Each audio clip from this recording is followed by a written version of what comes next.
Hi, we're going to go through a training program today. Well, not training program, but just some tips on running. I got 3 books from the library in Dean's Grange recently, and this is one of them. Need to know running tips, techniques, and encouragement to get you running with confidence. Hopefully that's what it'll do. So I've just gone up through some of the notes I've written down. Some notes here. All right. So tip number one: if you run 30 minutes 3 times a week, you could take part in your first race. Yeah. So. I mean, don't make people think that you have to be like an elite to run a race. No, I mean, they say that you have enough fitness if you can just run for that long, 3 times a week. So if you put in that amount of time, then yeah, go for it, man. Don't feel like you're not allowed to do it, or you don't have the right to do it, because you do have the right to do it. But all you need to do is pay your race fee, get there on time, or if it's a free race, you don't have to pay at all. Okay, so. Physical and mental benefits. You have it will help you mentally, physically, and you'll make new friends and opportunities. Yeah, which is very good. Running can open a gateway of opportunities for you. Yay! Oh yeah, so really, it is a great thing.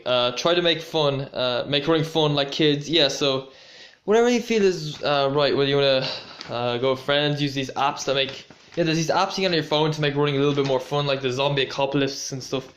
So, I mean, really, it drives me insane when people say they hate running. I mean, if you hate running, why do you do it? You just need to go out there and have some fun, man. And, don't be too fond of the GPS. I would suggest you do your easy runs for just stopwatch. Just run like that. Just enjoy it, okay? So, there's no point adding stress to your lives for the easy runs. Maybe for the sessions, track your progress for those ones, okay? I'd say. So, if you're new and enthusiastic, give body time to recover and adapt. Yeah, because that's the thing. I mean, you might get people who just want to run all day, every day, but really, you just have to be more patient than that. Let the body have time to recover. There's nothing wrong with increasing mileage. If you want to constantly increase mileage to say even really high mileage, like 200 miles a week, that's okay, but it just has to be very slow progress up to that. Say you shouldn't increase your mileage any more than 10% a week. So yeah, I definitely recommend that. Okay. Don't give up. Yeah, it's just you have to keep trying. Sometimes it's gonna be tough. Sometimes you have bad moments. I've had bad moments myself. There's sometimes it made you feel like why do you have to put in all this effort and get so little out of it? But you just need to keep at it, and don't be too obsessed with the times, the rewards at the end of it. You need to enjoy the actual running itself. Like if you run a bad race one day, you enjoy it. You go out the next day for another run. Back into your training straight away. To me, that's winning in a way, in its own way. Join a club, have partners to train with. That's good. It gives you like a network of runners. Otherwise, you might just feel like a loner. Like, it gives you confidence, especially because you get encouragement in a running club. Like, trust me, when you're running on the streets, you do not get encouragement. Nobody's gonna say, "Oh, well done, you're so great," or nobody's gonna say, "Geez, that guy's very good." No, that does not happen. Trust me. I mean, I've run at what 9? Okay, well.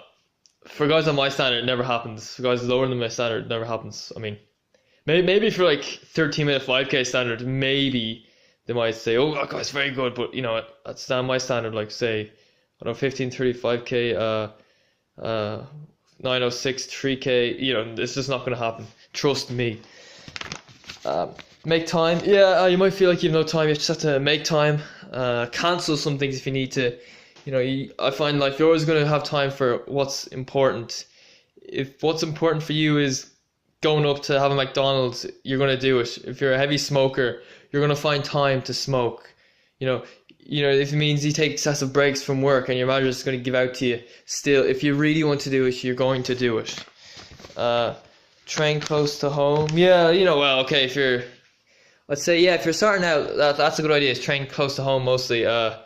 Because it'll take less time out of your day. You don't want it to be too much time consuming when you're starting out, I guess. Like you do a 30-minute run, start outside the front door of your house or apartment, whatever, finish at the front door, and But I'd say once you've started running, once you've run more, like the more miles you cover, the more you need to mix it up, I guess. So like me, sometimes running around my local area it seems a bit boring, so it's good to get on the bike and just or go somewhere new, or even that bus, train, or even the car. I'm not a big fan of the car because that does a lot of damage to the environment.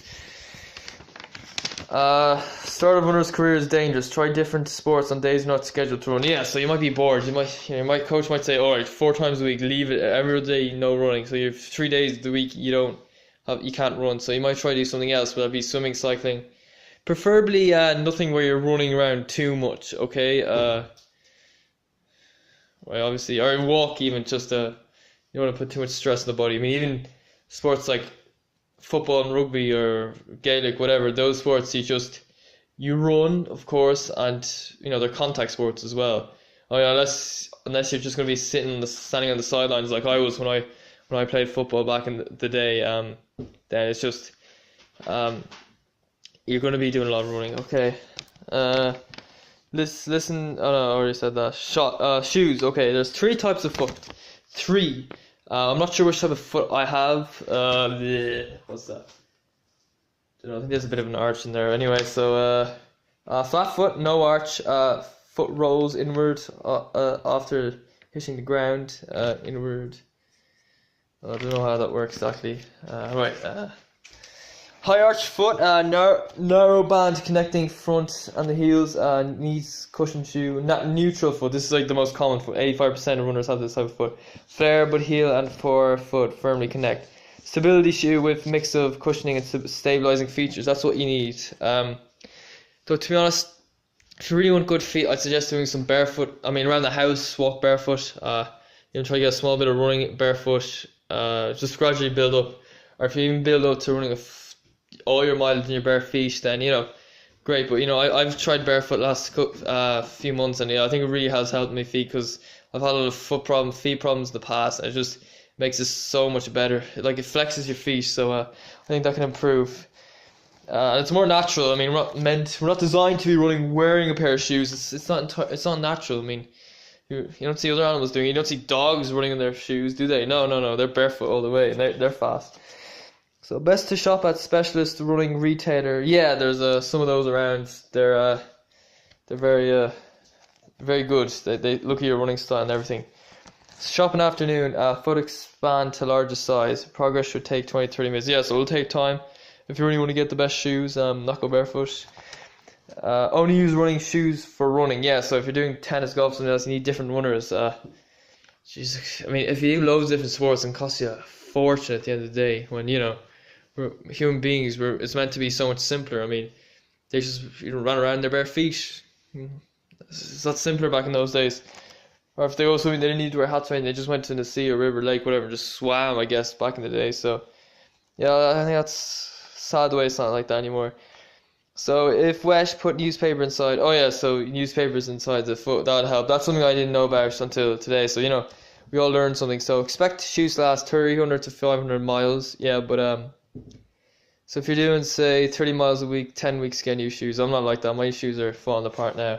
I'm doing more barefoot running, so but probably won't wear them out as much. Won't need to pay for as much shoes, because I don't like spending money. I like to be minimalist. Kit, modern synthetic shirt at best, lighter, more comfortable, and dry sweat. Yeah, it's more expensive, but I think it's worth it.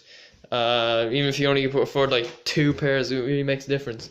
Or those running slips are good as well. If you're running for club, you need one of those running slips. It does cost a little bit of money, unfortunately. As they say, like, nothing's free nowadays. Okay, so winter training gear. Breathable, windproof material that is warm, more important than waterproof layer that doesn't breathe as well. Okay, I didn't know about that one. Doesn't breathe as well. I'm not sure how that works. Leggings about warm and comfort. Yeah. Though still, I think it's good wearing shorts in the winter when it's bright. You get a little bit of sunlight in your legs, because you don't get as much sunlight in the winter. But if it's dark, definitely wear leggings. I mean, it's you're not gonna get sunlight when it's dark. Okay. Don't overdress. You should feel a little cold when at the start as you will warm up. Yeah, so just when you're starting off, you might feel cold, but just remember, you will get warmer as you go along. Running programs, run walk, good for beginners. Yeah, it's a great way. It's probably the best way of doing it. So when running, you jump off the ground. When walking, you don't. Less impact. Yeah, so not jumping off the ground as much. You're running. See, look, yeah, that's what I mean. Something like that, anyway. So. Okay, so now we're on to the next part. Yeah, Jesus, it's going on a while now. Run walk more sustainable, more improvements as you can train longer. Yeah, that's the thing. Like, if you can only run for, say, 100 meters before you need to take a break, then like going out for 100 meters and building it up as in 100 meters one day, 120 the next, that's very, very slow progress. You're better off just, if you walk, then you'll be able to get a full half hour, and even though a lot of it is walking, you still be able to. And anyway, if you are at that level of fitness, then walking is going to benefit you in some ways. Run walk protects you from injury. Yeah, so it protects you from injury because it's less impact as well. And they say that's the thing. People starting off, they put too much stress on themselves too early. They burn out. You have to be honest with yourselves. Let's say like your average person probably does have to run walk when they're starting out. And if you have decent enough fitness, like if you want to say even a 20-minute 5K, I'd say you could probably go for a full run. But I don't know. That's just my opinion. I'm not sure about that one. Okay. Stretching before running does more harm than good. Yeah, I'll avoid that. My coach used to do that. His name was Father Elby. He used to call him Frailby behind his back. He'd be like, "Alright, now pull up behind," when he's doing the quad stretch. Yeah, I don't know why. We used to be standing there in the cold for ages waiting and be, man, it's such a time waster. Yeah, we're better off just trying on my own back then, really. Standing there was crap. Stretching for running. Okay, a brisk walk 5 minutes, jog 5 minutes. Yeah, that's good to warm up. Or if it's really cold outside, say running in a really cold country, have a warm bath or a heat pack if very cold outside. Yeah, before going out for a run, just get out there quickly afterwards. So cool down with walk or dynamic stretches. Yeah, stretches. Yeah, I'm not a huge fan of that. I never stretch before I run. I just go out there and I just run when I'm out there generally. Because what I had before was I had the GPS. I used GPS on my GPS watch. And it took ages to get a signal. So I'd often be walking for like 5-10 minutes before I got the signal. That was really annoying, especially when it's cold. And then you need to start running straight away if it's really cold outside for your own comfort needs. So you don't feel too uncomfortable. Because it's not nice. But now that I'm only using the timer, I can it's a lot easier. I can just press a couple buttons. We're off going. We're on the timer mode. Okay, cool down. Oh yeah, better to start slow and build up pace. Yeah, I'd say so. I mean, I always feel like even though I say I run as soon as I start, I do, but it's probably slower than the average pace. The whole thing. Like today, I did 50 minutes. It's moderate, but first 5 minutes easy, 40 minutes moderate, 5 minutes easy at the end. That's the way I do it. I think when you're starting off, I think most of your training should be moderate as well. So better to start. Oh yeah, I already said that. Stretching. Okay, so this will improve flexibility and promote circulation. Never bounce when stretching. Yeah, so keep it on the ground, I guess. Alright, so we've got some stretches here in this book. Quadriceps stretch. There you go. See, look. Really, I'm not going to bother reading this. If you look at this, it should really be simple. Pull up behind, as my golf coach used to say. Hamstring stretch. Yeah, that's nice and simple. One foot a good bit ahead of the other. One foot down straight, the other bent. Okay. Calf stretch. Hold on to something. Put one foot back, the other foot kind of forward. Yeah, easy stuff. No glute stretch. Yeah. Oh, geez, never done that before. Okay. Hip stretch. Yeah, just one foot over the other. Yeah, that should help you stretch the hip. So okay, I won't go into running technique. Alright, so this is my video today, the Irish Fun Runner, and this program is mainly for beginners. Oh, there's a beginners program. Sure, we'll leave it for today. We'll just leave it there. Okay, Irish Fun Runner, do what you feel is like, comment, subscribe, do what you feel is right. Make sure you do it right. Okay, so goodbye.